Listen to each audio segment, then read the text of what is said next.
Paul, what's the view from the dressing room? Is a point enough, or did we deserve more? I think we deserve more, but you have to show more also on the pitch. After the goal we scored, we dropped a little bit. We lose control of the game a bit, and that's why I think we didn't get the second goal.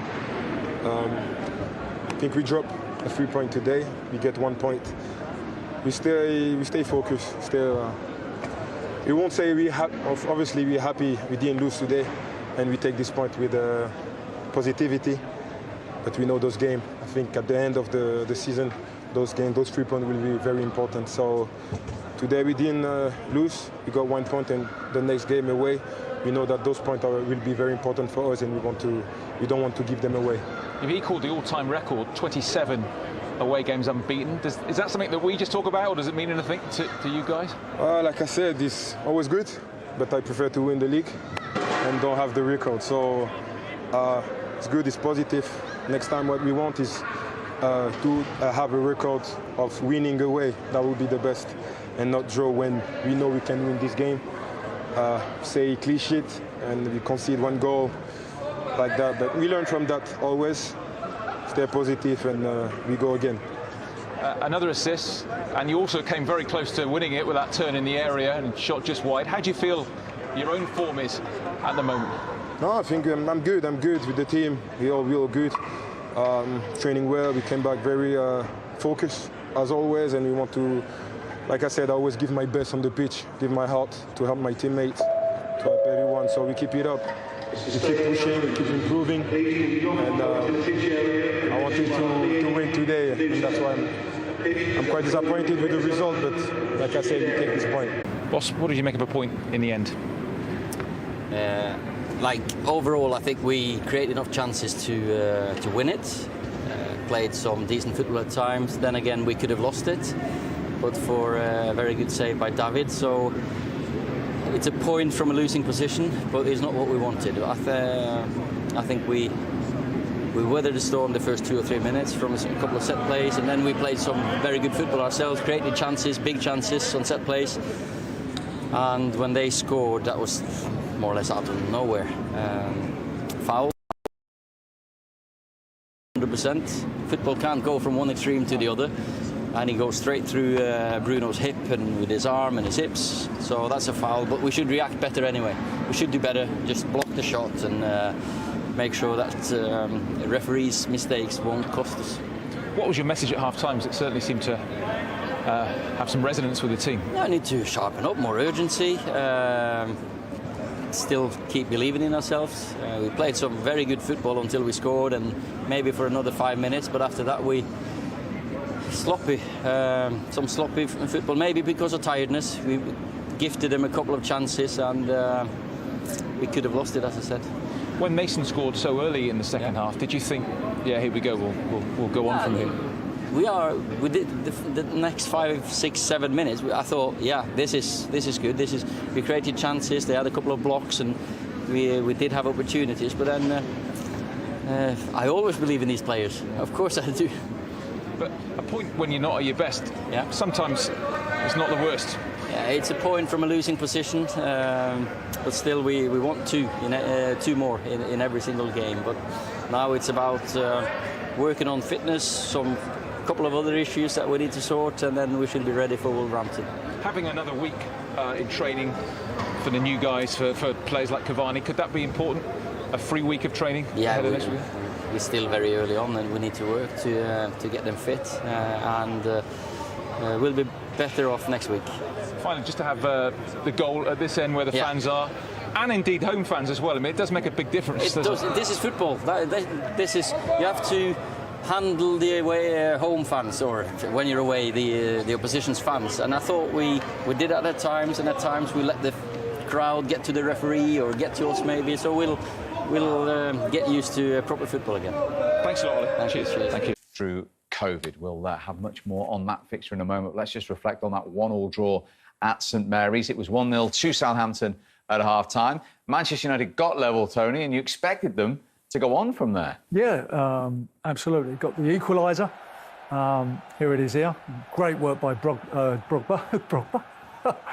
Did great work, and that's that man again, Michael. Yeah. What a great finish. It wasn't the cleanest of strikes, was it? But as you say, Pogba does really well here, just flicks it into a dangerous area. And you just see Greenwood pulling off his man. I mean, he could go to where the bodies are and closer to goal, but he just pulls off. He feels there's a space around the penalty spot. And then strikes. I think if the defender was not in front of the goalkeeper, Tony, he would have saved that. I think he was probably blocking his vision, but disappointing to concede when it's a miss it and it squirms in over the line. But you did expect Manchester United to then go and kick into another gear. And I thought Southampton did really well to sort of stem that flow. And if anything, actually had 1 or 2 chances themselves to win it. Yeah, and with Adam Armstrong on his home debut, having scored at Goodison on his debut, perhaps might have done a little bit better. Definitely, you've got to be scored. This isn't a very hard chance for a finisher like this. You know, got to keep it low, got to find a corner, got to be brave, got to take a risk. I know lots of people think just hit the target in this situation, but it's never been on my agenda. I think you've got to find a corner and be brave. It's another chance, isn't it, this one? Just that little flick there of the boot from Matic, I think, just puts him off here. Because I think if that flick of the boot hadn't come towards his face, then I think he picks up the line of the flight earlier and stoops and heads it in. And you could see the 2 managers at the end who was more pleased with that point. Yeah, Ralph's got to be absolutely delighted with that. Like I said, they've had some good chances at the end to go and win it. So, yeah, there's a few issues there with United. You know, we were so excited at the start of the game, and then we've gone, actually, you know, some poor performances. I thought Fred was poor today. He gave the ball too many times away for me. You know, so a few worrying things there for United. Berries, Southampton lead Manchester United by 1-0 as well. Let's get straight into it, because prior to the goal, you noticed Southampton pressing, and it paid off. Yeah, it would. To say they've been warned was an understatement. I mean, we've shown 2 clips here before the goal of Southampton pressing, and they're absolutely all over Manchester United, trying to force mistakes. Just how Ralph Hasenhüttl wants them to play. We all know he likes a lot of energy in his team, but they're even chasing lost causes, and sometimes you've just got to turn them round and play in the opponent's half.